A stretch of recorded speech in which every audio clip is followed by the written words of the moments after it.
Hello, I'm Mike Collins. Hello, I'm Mark Childs. And hello, I'm Mark Williams.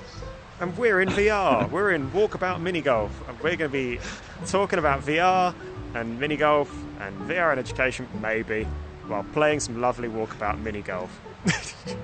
And probably a load of other stuff as well. Okay. This is a great game, and a big up to the developers, I think, who kind of worked on and this, for making new courses available constantly. Oh yeah. Yeah, this has Should been we a try great the new space one? during lockdown. Let's do it. Yeah. Yeah. Oh yeah. Well, because Ooh, Kyoto Valley. is that how you're pronouncing it? Is that what we're going with? Why is there it's presumably like Don Quixote, isn't it? Because the windmills. Yeah. Yes, exactly. Yes. I was Is everyone gonna utterly remembering pretentious. what balls they've got?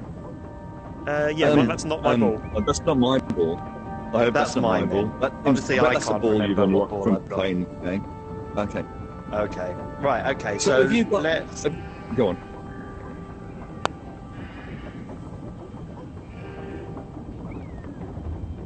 Oh wow, this is a beautiful Okay, look. we are. Yeah. Oh my God, it's been so long since I've last played. I haven't really properly looked at it. I really haven't properly looked at the bush yet, so I'm going to have a good scout around. This is very kind of Spirited Away. You'll love Yeah. this. This is kind of Studio Ghibli. It really is, yeah. Oh, okay. It's really just It is, incredible. isn't it? Can I be a real nerd with some pronunciations going on here? Is it going to No. say Ghibli? No. You're gonna... Okay, fair enough. It's Ghibli and it's Isha. What It's now? who? Oh, And do you know what? become That's exciting. karma. I'm glad when you're trying to correct our pronunciations that you hit a sale. That's brilliant. I know, This is I should a be karma focused level, on the- everyone. I should be focusing on playing the game and not being pretentious. No, according to the foreword in the novel, the way that 17th century Spanish people pronounced the X was a sh sound, so it's shot. So how we're talking about Nobody's interested. Don... Nobody's listening. Sorry, you saying it's Don Quixote then? Don Quixote. Don Quixote? Like Donkey Shot? Donkey shot. Yeah. Oh yeah, yeah, which we can use as a term of abuse if we get it wrong. That I see. was That was a donkey shot. Oh man. that was a donkey shot. Oh man, this is just beautiful. This is really lovely. It is great, Oh, isn't bollocks. it? I Let's can't see even if see the Mark can hole get out from of the here. starting point, shall we? Okay. Well, I haven't played this course before, unlike everybody else. Well, I've not played this one either before. Yay. Oh, okay. Oh, I keep walking around. So, have you got questions you're going to ask us about VR as we're going round? Yeah, I thought that might be a fun way of approaching it. I mean, Okay, I've done a bit sure, of reading yeah, beforehand as go well. ahead. Okay, Oh, so have you? Okay. yeah, Well, I've been. Well, I'm prepared. Yeah, there's I saw I've been hung on. the Learning Innovations Oh, my- team. They did a really good toolkit on just basically is your experience suitable for VR. And it's just like a load of kind of like logical tests, which is really good because it's kind of like, you know how people are like, oh man, I want to do something innovative, and then they just kind of reach into the innovative bag and VR comes out and they're like, cool, we're doing this in VR now. It's kind of like a set of logical questions as to should you really be doing this in VR, which I thought was quite neat. But yeah, we'll play a bit of golf and we'll ask some questions and things, and yeah, I guess just play by ear. Okay. And admire the view. I mean, we're here to admire the view and to admire being in this. I know. You're right about beautifully the developed space. Ghibli thing. Yeah. I'm really digging the music. Yeah, I can't it's hear very any calming, music. isn't it? You can't hear any I music. can't hear any music. Aw. Oh, maybe I turn the music off in settings because in the other courses it's a bit irritating, but Maybe you only hear the this music is if really you potted quite the ball. good. I can hear the bar. Is it my go? No, it's Yeah. not. Yeah, you're the only one who's not Oh, sunk it their is. ball Oh into the shit! hole. Sorry. Oh, okay. Haha. Thank you for pointing that out. Oh. See, this is why I got practicing last time, and then I forgot to turn up on time, so all the practice was wasted. But no, I Okay, think so you're down right. to the next one. Because What's that, Mark? the Learning Innovations team at the OU, they've done quite a lot of work in VR, haven't they? And David's bits of the team they were like one of the leading people at the OU for a while. Well, I was there anyway. Yeah, they've been developing this phlebotomy app for quite a long time, and some other sort of nursing stuff, I think. It's quite good. I think most of us have probably played it at some point, haven't we? Yeah, it's great. Yeah, you got the whole, you do the whole blood pressure and blood testing, and you get to actually operate the equipment and all that sort of thing. Oh, I should have given that a bit more welly. There actually was a social care, I think, VR experience on one of the modules at the OU that's actually, students have experienced it. So there are things that have happened in the OU in some VR.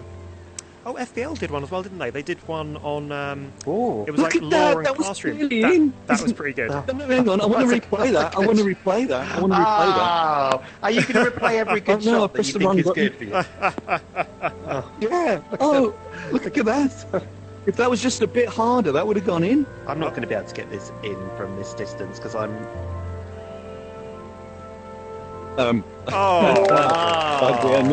Another double entendre from Mark. Okay, here we go.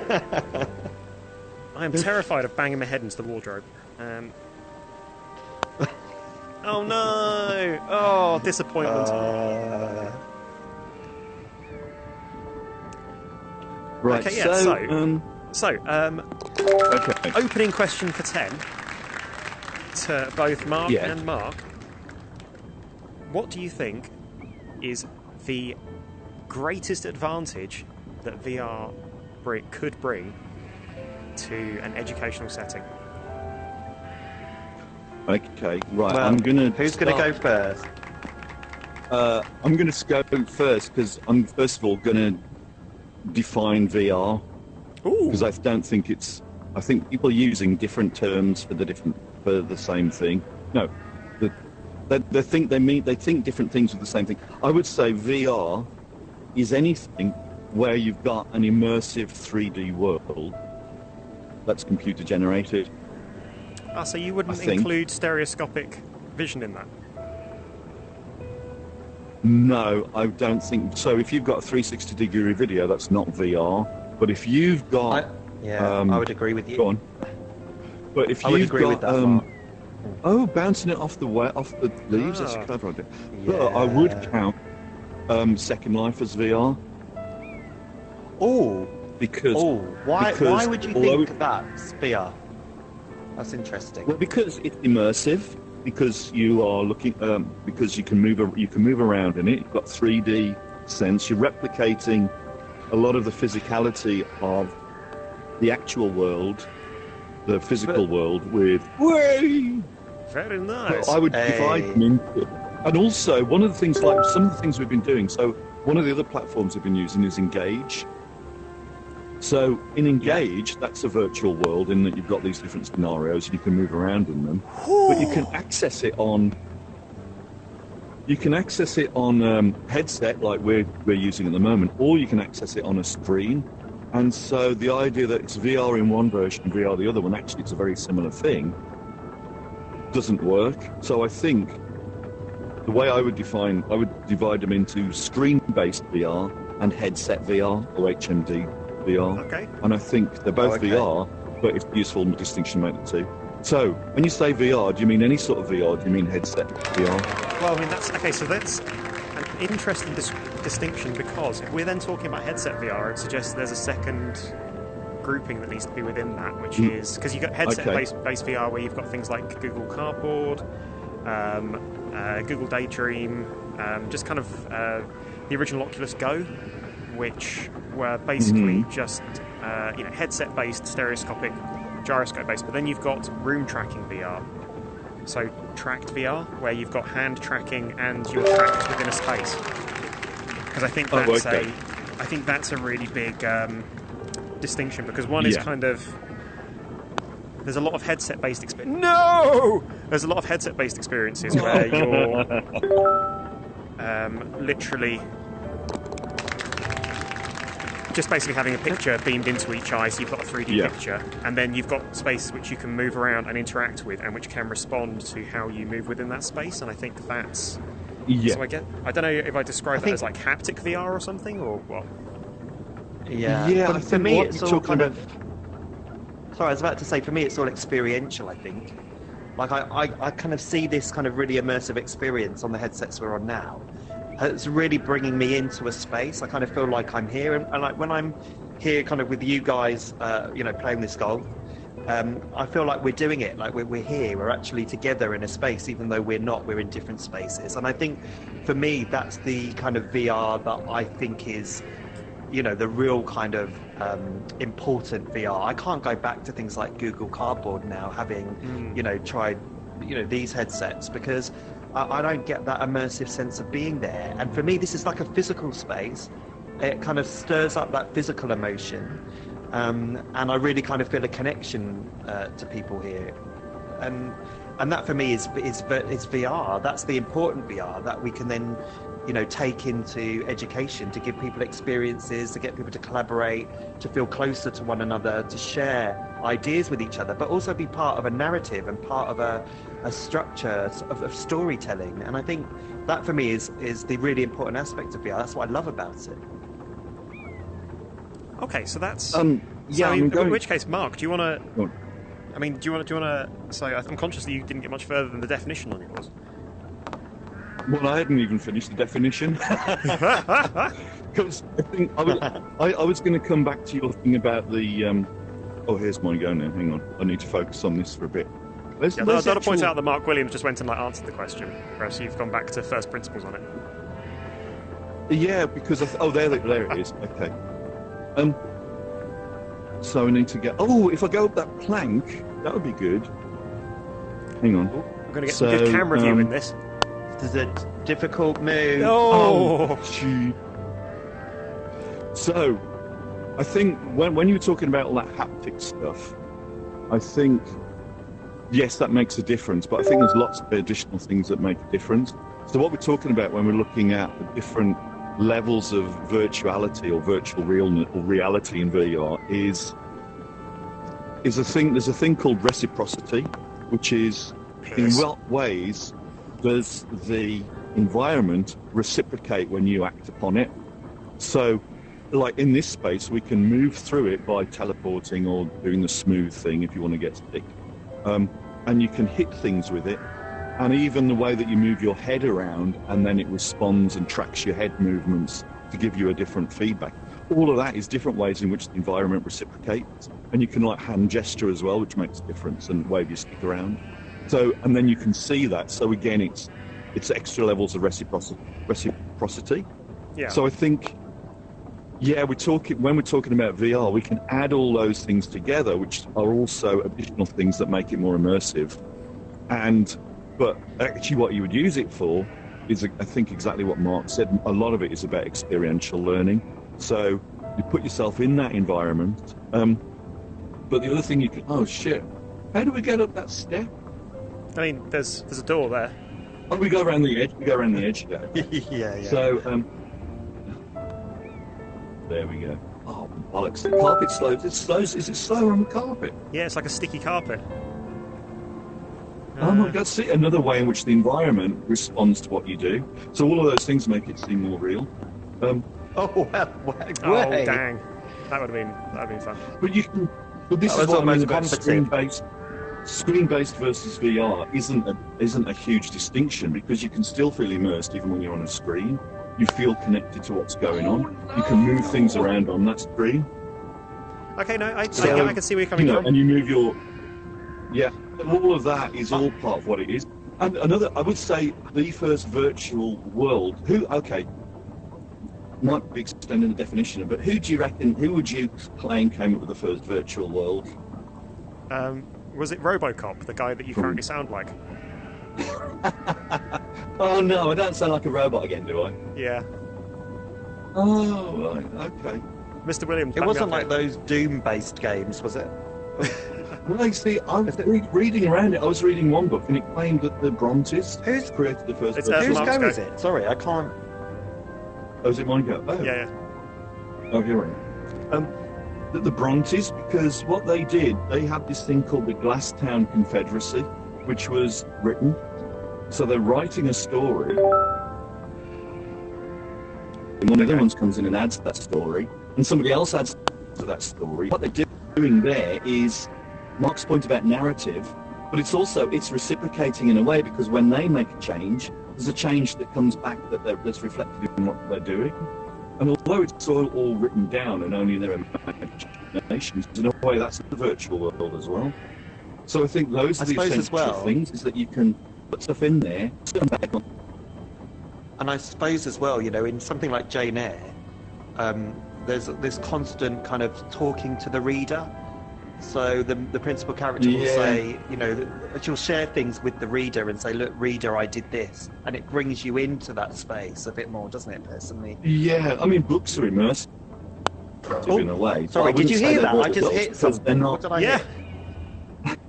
I hit my radiator, by the way. If you heard that massive big bang, it was me smacking my radiator.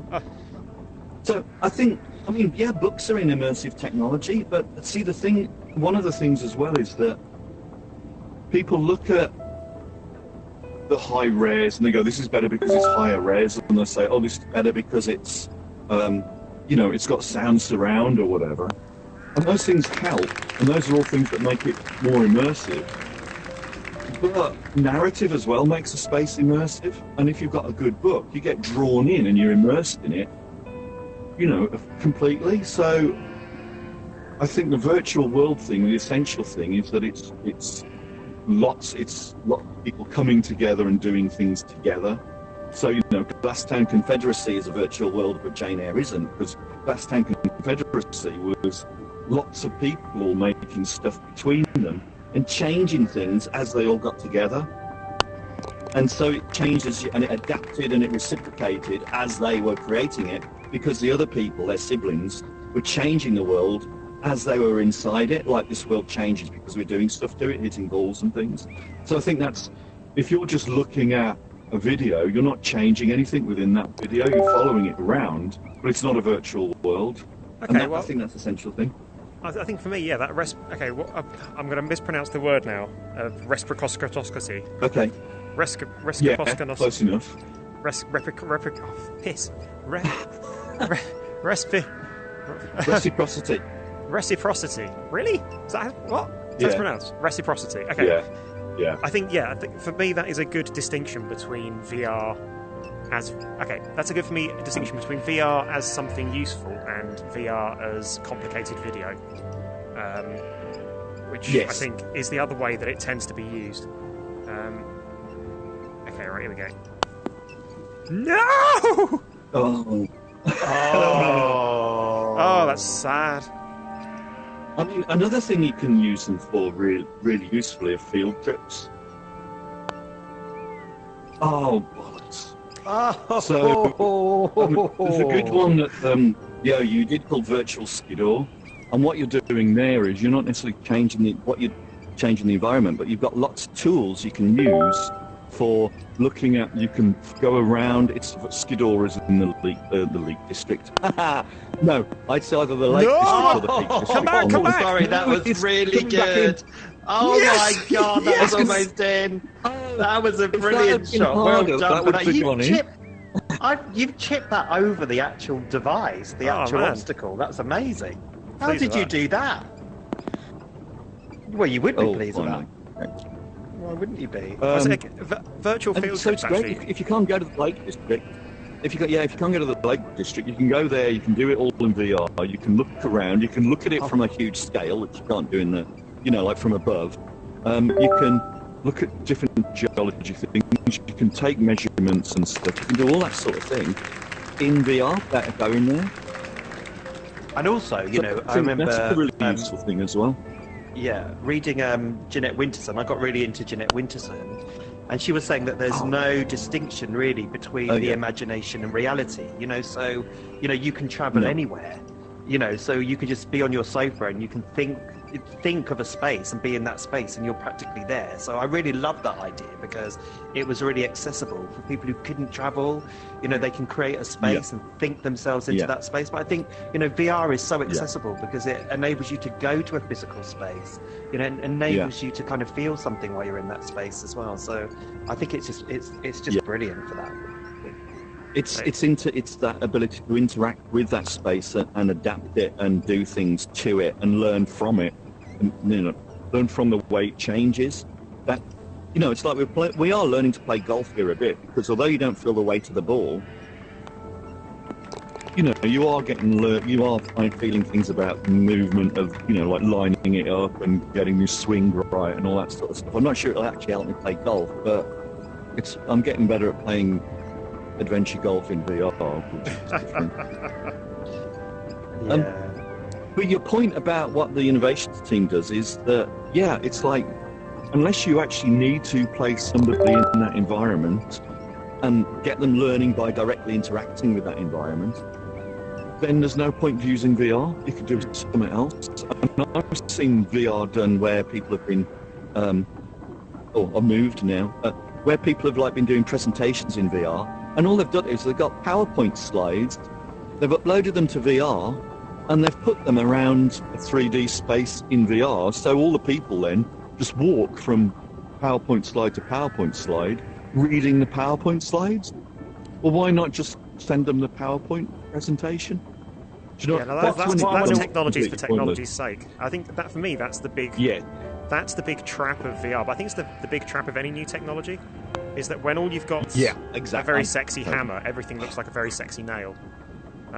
You just kind of... And also, I'm definitely guilty of this.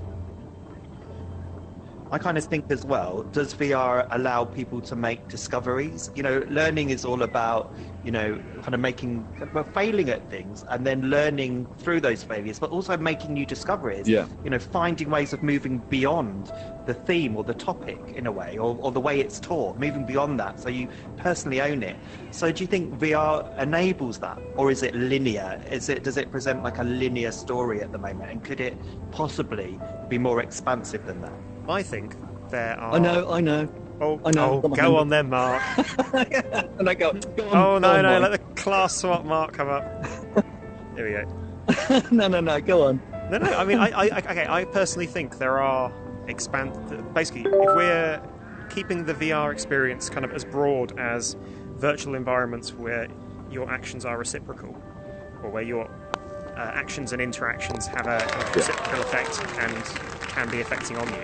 I think there's already a lot of experiences and games and things where you can create new things, new interactions, where there are kind of like sandbox environments set up to allow you to, to try things, to create things, to experiment with things. I mean, one that jumps straight to mind are particle-based games like Noita, which use a combination of different elements on different particles, which you can then interact with, and which can then interact with one another based on what you do. So, for example, if a fire particle hits an oil particle, it bursts into flames. If it hits water, it goes out.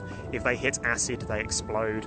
If they hit granite, they sort of bubble and fizz away. If they hit metal, they fizz even more and can explode a bit. Various things. You know, it's kind of... That's a very sort of simple, gamey way of doing it, but it's one where you can... Essentially, it's a big toy box. You can experiment and see what is going to happen if I mix this and this together. What happens?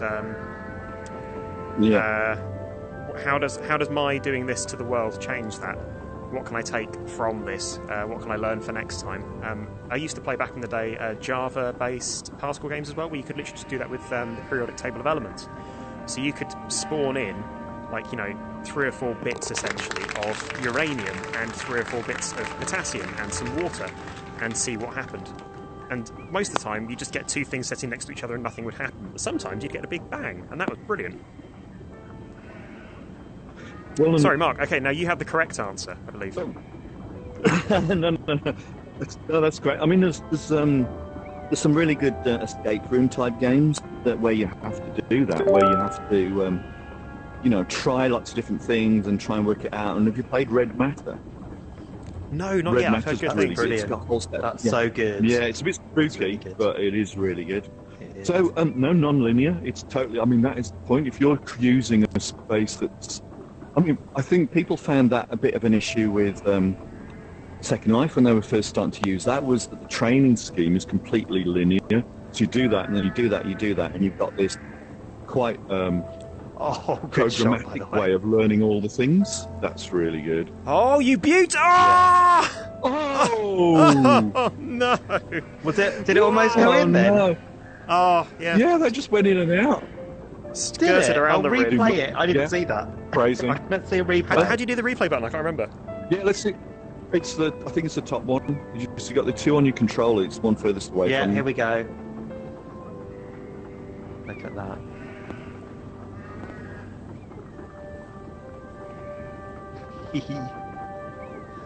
Agony. Oh, Absolute agony. That is so unfair, isn't it? It was even worse the second time to watch. Well, it was even funnier to watch the second time. But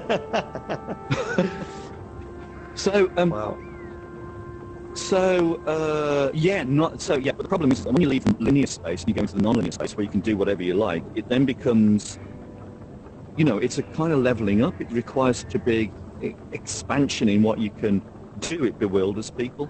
But I think it's the non-linearity that makes it worthwhile. I mean, I was just thinking that about a game. The thing about this game is that you hit the ball, you don't know what's going to happen next, particularly when I hit it. And it's that fact that it can go in any direction and lots of different things can happen to it that makes it, that's where the narrative comes in, and that's what makes it fun as well. Nearly exactly the same spot as me. Actually, I mean, non-linearity is really a trend at the moment as well, because I say trend, but if you think about some of the biggest games for the last 10 years, you've got Minecraft, you've got things like Factorio, Skyrim. Yeah, Skyrim, really great example. It's things which promote an excess of player agency and a non-linear experience. They give you the tools to make your own fun. Yeah. So I think that's I think you've put your finger on the what's it there.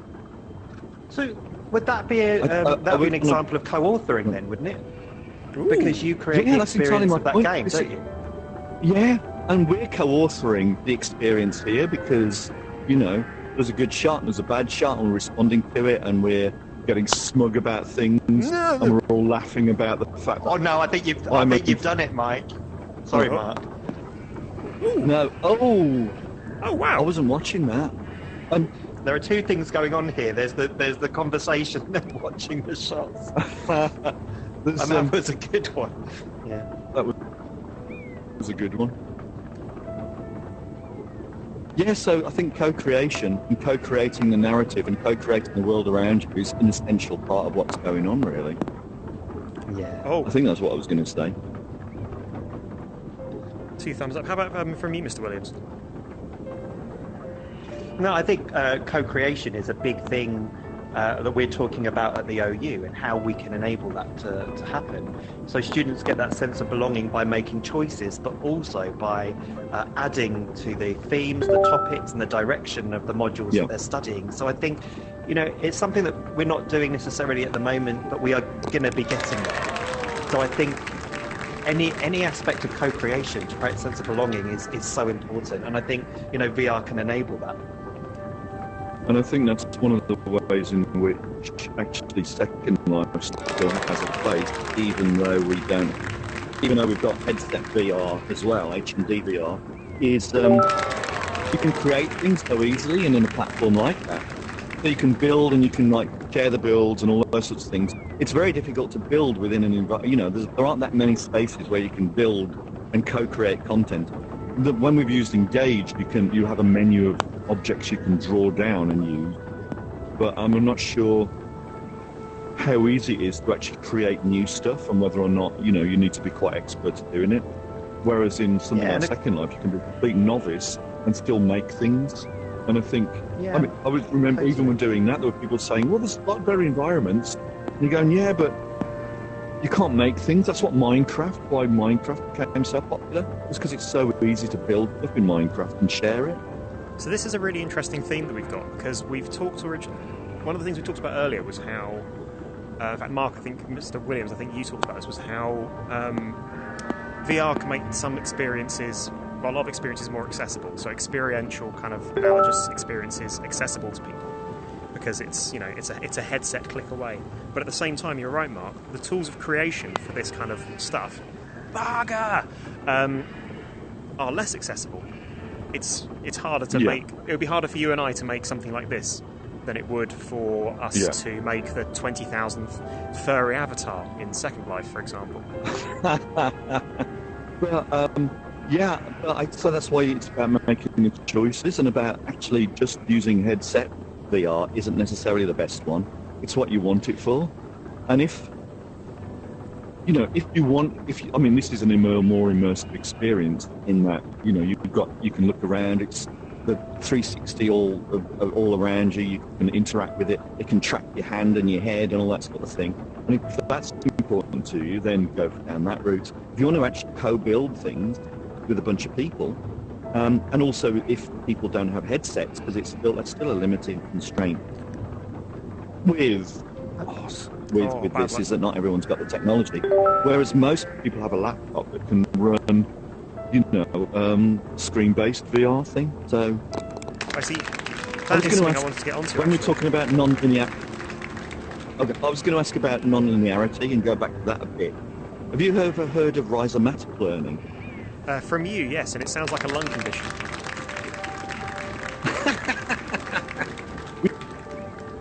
We ought to do about rhizomic stuff at some point. But basically, like a rhizome. So we have a normal way to learn things, which is you have the main stuff, and then you get that's the trunk, and then you've got like the offshoots of that, and those are the branches, and you learn it by learning the most important things, and then you learn the less important things, and so on. Or the things that build from those. Whereas rhizomatic is where it's like a rhizome. It runs off in this direction, then it runs off in that direction, and gradually it builds up a pattern over time by making all these little small links. And so rhizomatic learning is where you teach people to just pick up a little bit here, pick up a little bit there, gradually start building that. And I worked on this project which was about bioethics, and it's basically the students had to walk around an island which was salmon farming. I think it was salmon farming. And they had to... that was lucky. They had to gradually build up an idea of what was going on and what was the rights and wrongs of salmon farming by wandering around the island. And I didn't come up with the idea, so I can say this. Was it as a brilliant way to get across the whole rhizomatic thing, is that because they were wandering around the space and wandering around looking at things, and it's a thing called rhizomatic space as well, because it's constructed non-linearly. They could combine that whole movement and finding this here and discovering that there with discovering ideas and building ideas together. And I think that's something you can do in VR. That is, yes, you could go from website to website to website, but you don't have that sense of physicality and moving around and making those connections through movement. And I think that makes a big difference as well. Connections through movement. I think as well, going back to co-creation, because I think that's something that we actually do to some extent at the OU, because I think our forums, when we get students to discuss ideas, I think they're shaping the module a little bit through sharing resources and sharing ideas. And I think you can co-create in any space where you can use dialogue and explore, because that dialogue will shape something very new, and you'll make kind of the discoveries there. So I think that is a form of co-creation in itself, isn't it? Oh, absolutely. I think the creating the space, again, is another form of co-creation. And I think we're discussing at the moment how important it is for students to maybe create resources for each other, to test each other's knowledge through the resources they create, because that's a high-level skill in itself. So I kind of like the idea that eventually people will be able to create spaces for each other, to kind of create new experiences for each other. That's a really nice thing to do, I think. Actually, well, Mark, you can in Minecraft already and things, can't you?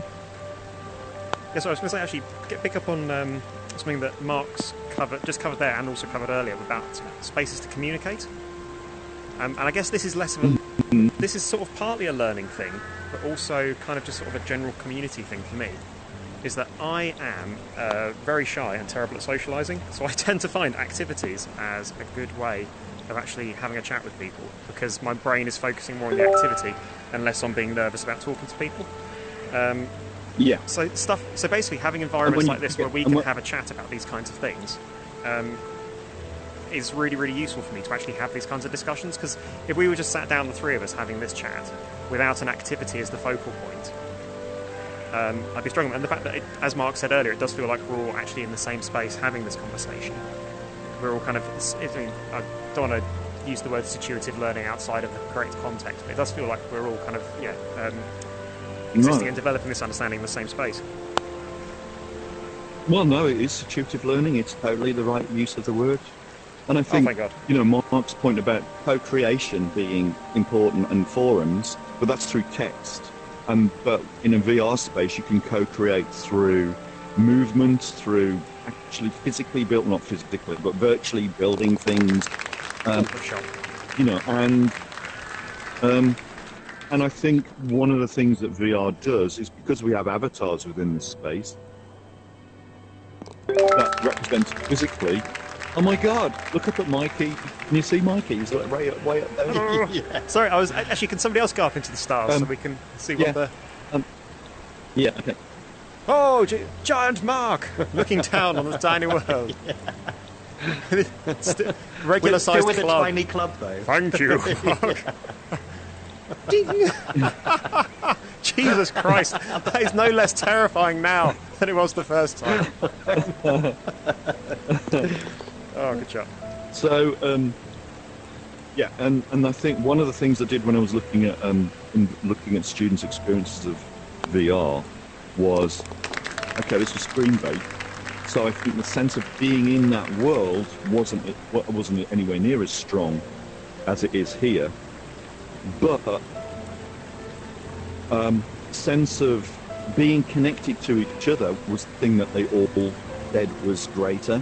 So yes, you can talk to each other in a forum or whatever and type, but you don't have that sense of the other people so much as you do in a space like this. And I think in screen-based VR, it's pretty strong, and you get a sense of who they are from what their avatar looks like, which you can't change much here, which is a shame.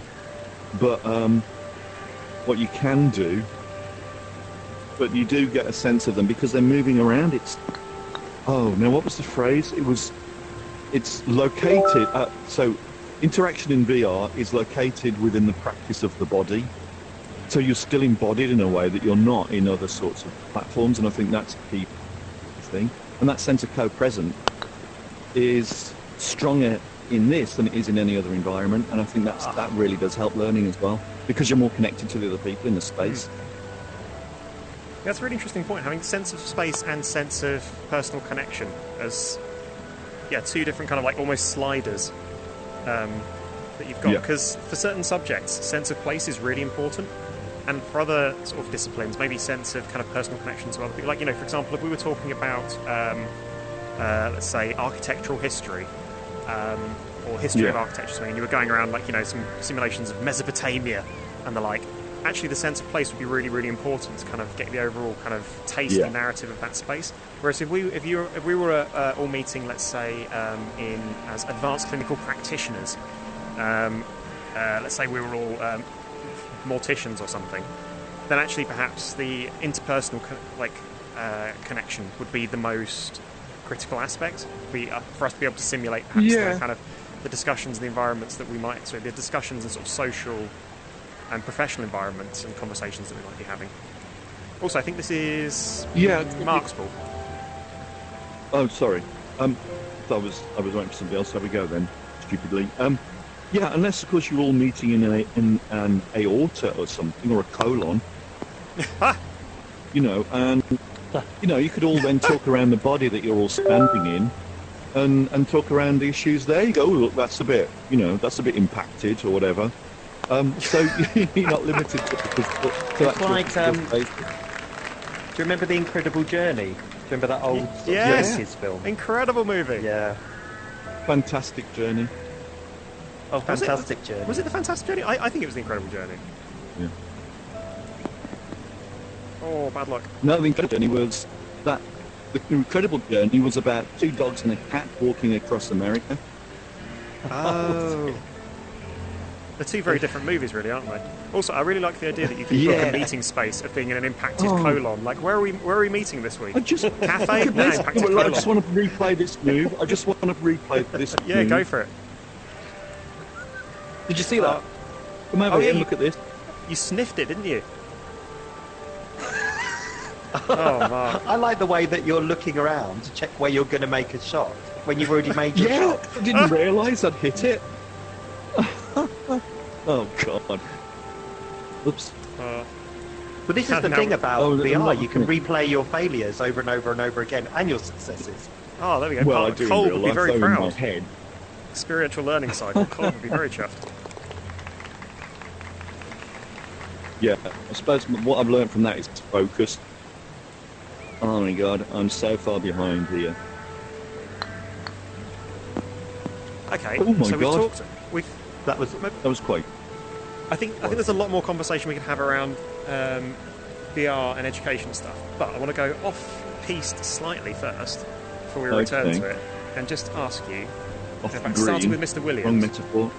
what has been your most defining moment in VR so far? What's been the moment that's most sort of defined VR for you? Do you know what? I'm not kind of like a major Star Wars fan. I'm really not. But I got the first Star Wars series that came with this particular headset, and honestly, it was so immersive. It starts off when you're on a ship, and you're kind of like looking out at the space around you, and you know, I actually kind of felt I was there. It kind of took my breath away. It was an amazing experience because obviously I've never been on a ship like that. But you actually felt you were there, so I think We've all been on a Star Destroyer, mate. Where have you been? I haven't had the the training for a start. And it was amazing. Yeah, that really took my breath away because I realised it could take you into worlds that you could only really dream about. So yeah, that was probably one of my most defining. And how about you, Mr. Charles? What about you, Mark? Yeah, that was what I was going to say. I'm going to have to pick a different one. It was like, I'd played some games on it already, and I think that was what the thing is. And I played the intro game, and they were all like, oh yeah, this is okay. And then, you're sitting on that spaceship, standing on that spaceship, and you're looking around, and there's a robot talking to you. And it did feel, it's high. I mean, I know I've been saying the quality of the resolution isn't important, and the and the sounds aren't important. It's about the narrative and about your sense of connection with people and things. But yeah, because it was so high res and so meticulously done, that did blow me away. I reckon it was when I was at Brooks, so we're talking 2016, and the library had a VR set, and it was only one thing, and again, you can't interact with it, so it's not. I was looking at it thinking, well, this is neat, but I can't see how you would use this for learning. And it was you're standing on the you're standing on the deck of a ship underwater, and you're standing on this deck and you're looking around, and then as you're standing there, this blue whale swims over your head, and you get this really long kind of view of this blue whale, and that was the first time I'd actually done VR, and I think that blew me away because it was like, oh my God. This is the... Okay, I couldn't see how you'd use it for learning, but it was like, oh my God, this is an amazing experience. Taking my mum swimming with sharks was pretty good. Because I took the headset to her, and then got the video playing, and I know I've kind of been dissing 360 video as an actual learning thing, but just seeing her reaction to this shark appearing was really good. Well, I think there's a difference between 360 VR. Oh, sorry, I was going to very quickly say, I just think there's a big distinction actually between 360 video and stereoscopic video, because that's something that's so unique. Stereoscopic video being able to give you a sense of scale. Like, sense of scale is so hard to communicate sometimes on a 2D plane, and it's something that 3D just does incredibly. Yeah. Sorry, you were saying? And it's, with the headset moving around as well, you really do feel like you're in there, and that things can happen behind you and stuff like that. But I think that, I mean, I only really got onto I only got convinced that VR could be used in teaching when, because of Marcos here, because he'd got an Oculus Quest, and he said, oh, yeah, you can do multiplayer stuff. And I think unless you're doing something that's multi-user, there's hardly any points. Do you know, it's still, even with all the great VR stuff, even with the fact that you can interact with the environment, unless you've got somebody in there with you, talking you through it, I think it's still it still will be an impoverished learning experience. And maybe it's what we can do, but I think there's always going to be real severe limitations. I think severe limitations. What's your score? -2. Score is +2 at the moment. Oh, I'm on +6. Oh, I need to do more practice. What was your defining moment, Mike? I think I've got two. I think I've got two moments. One was I used to, back when the world was open, go to LAN festivals, the big kind of gaming events, like thousands of people, and you get all sorts of wonderful exhibitors. And I had the opportunity to try on one of the first Oculus development kits. And it was a really bulky, kind of ugly thing at the time. And I remember putting it on. It was just a roller coaster simulator. And then there was one, I think, there's a roller coaster simulator, and there's one where you could, you had a gun and you could shoot the gun in VR space. I can't remember. It might have been a very early precursor to Robo Recall, because I think it was in the Unreal Engine. And I remember at the time thinking, oh my god, this is going to change everything. This is going to be the next frontier. Yeah. And then nothing happened for the next couple of years. And then it all went quiet. Close. And then obviously I picked up my Quest 2 and kind of I had an expectation of what VR was going to be like, and I was like, okay, yeah, this is great. I was really enjoying it. And then some clever person made a way that you could connect your computer to it, and I played Half-Life Alyx through this, and oh my god, I'm always really, I think because I play a lot of games, I'm always really aware of what the limitations are of a game. So if they're graphical or if it's kind of what you can and can't interact with. And Half-Life Alyx was just oh my god, this is going to be the future. This is the future now. This is a world where you can interact with everything, where the world interacts with you, and everything feels so real. In just such a beautifully defined package. It feels to me, that felt like the turning point for. This is the bit where VR starts to become mainstream and be a major player. Although I do agree that access to headsets is still just such an enormous barrier. It's still, if you compare this up to kind of an equivalent console, one of these headsets is £300. You can pick up a next-gen console for about £300. The games are shorter and cheaper. Oh. Yeah. But not everybody has a console. Not everybody has £300 that they can spend, and universities being very, very tight on dishing them out with courses. I think that was the thing that I noticed.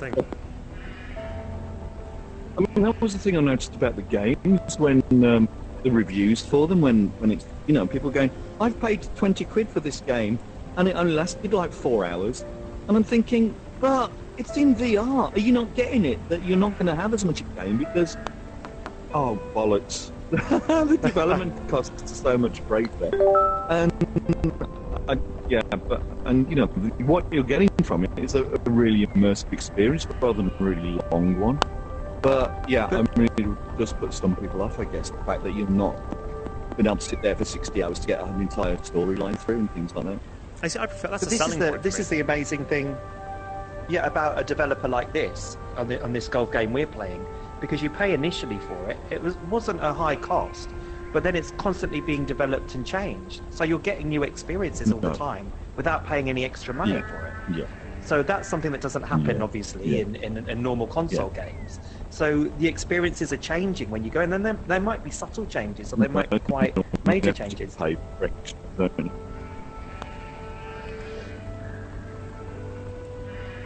And it is, the replayability is amazing. When we were looking at games to play, because Mark and I used to, because we used to play Vidge, and we couldn't because of COVID, so we were looking for games to play, and there were 2 golf games, mini golf games. And the reason why I picked this one instead of the other one, thank you very much, was the other one in the advert had what they done was then superimposed actual players over the visuals of the game. So you'd see like a group of people sitting around on a sofa or something, and then you'd see one of them superimposed on the virtual golf course. And I'm thinking, that doesn't happen. You don't see each other, you see avatars. And the whole point is that you see avatars. The whole point is that you're in a virtual environment and you're not with the other people sitting on the sofa. You're connecting with them from miles away, and it's not you.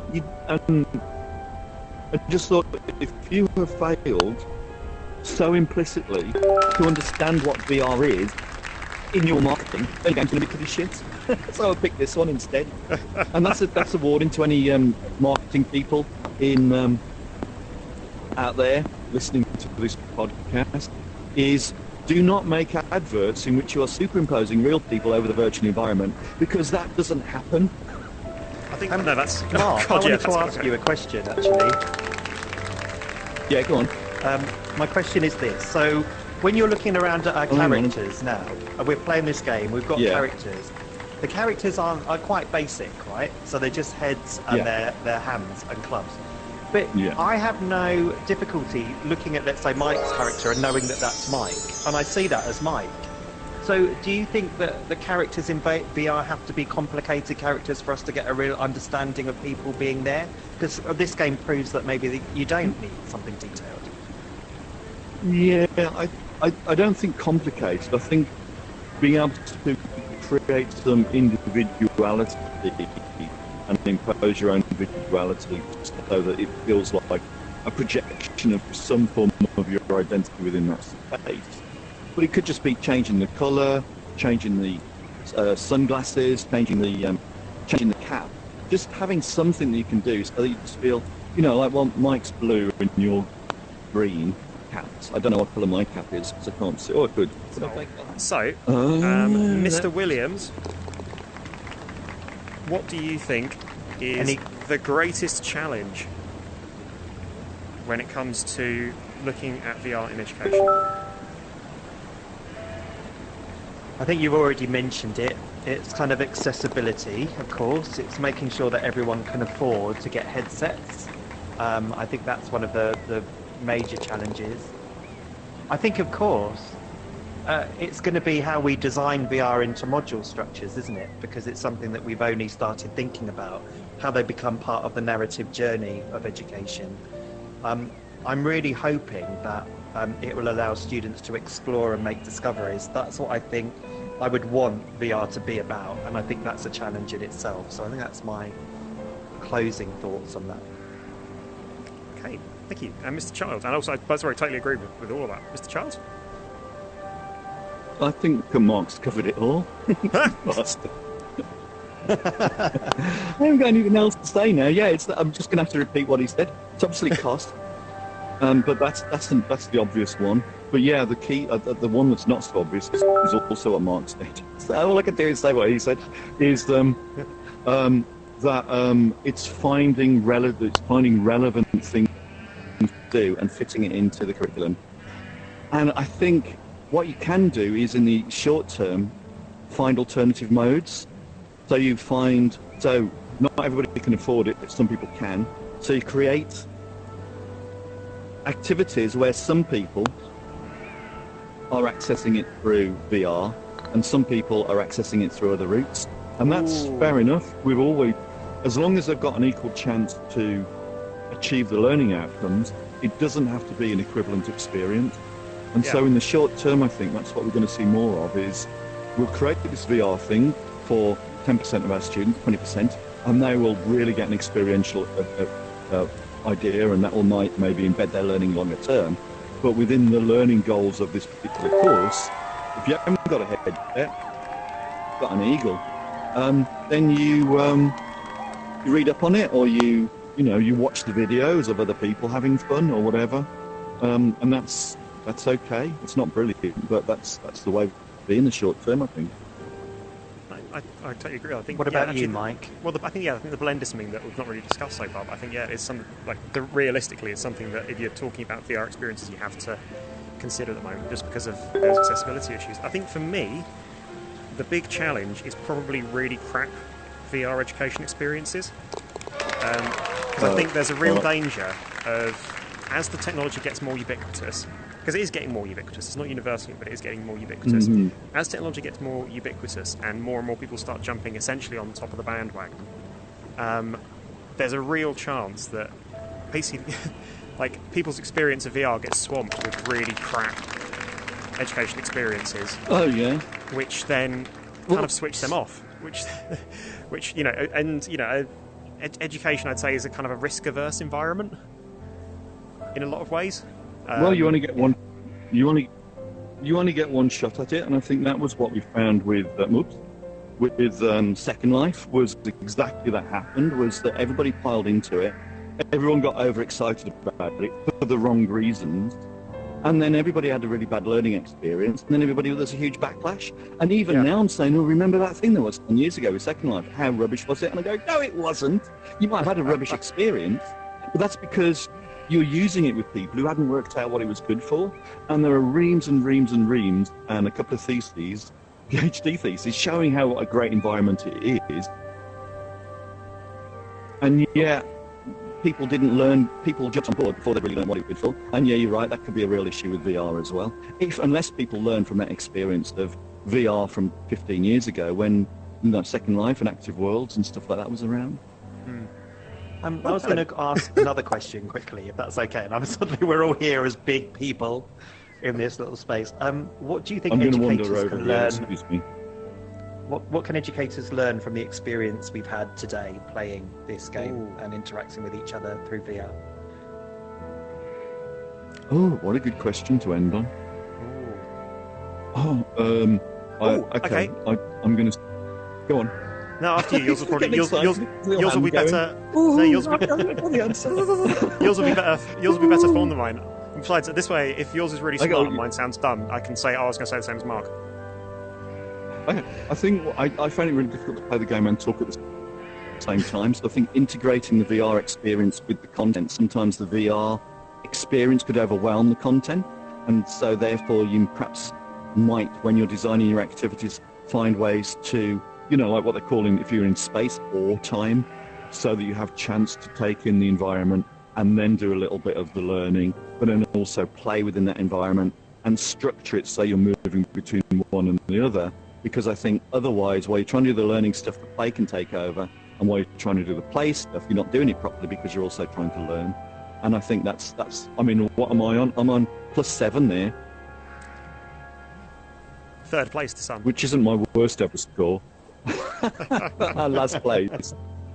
And also, yes, trial it so that you make sure your bandwidth works before you actually do the thing. For me, I'm going to say... Okay, Mike.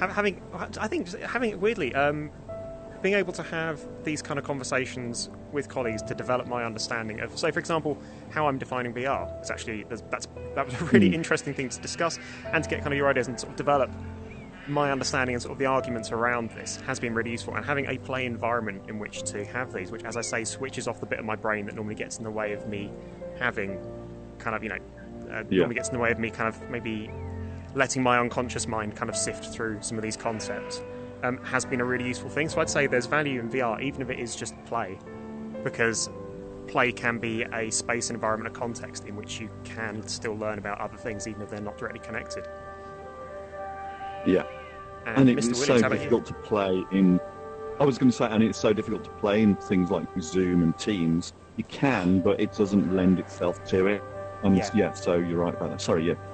Mark? I think I would totally agree with both of those points. And I think, Mark, remember we were doing some research around context of learning and how learning should kind of take students out of their familiarity, out of their familiar context, into new context. That's how deep-seated learning can really kind of, take place. And I think this is what VR can do. It can take you into a different context, give you a different experience, a different way of communicating, so different scenarios, and allow you to really kind of think about how your knowledge comes into play in those different environments. So I think that's, for me, is the really kind of important aspect of it.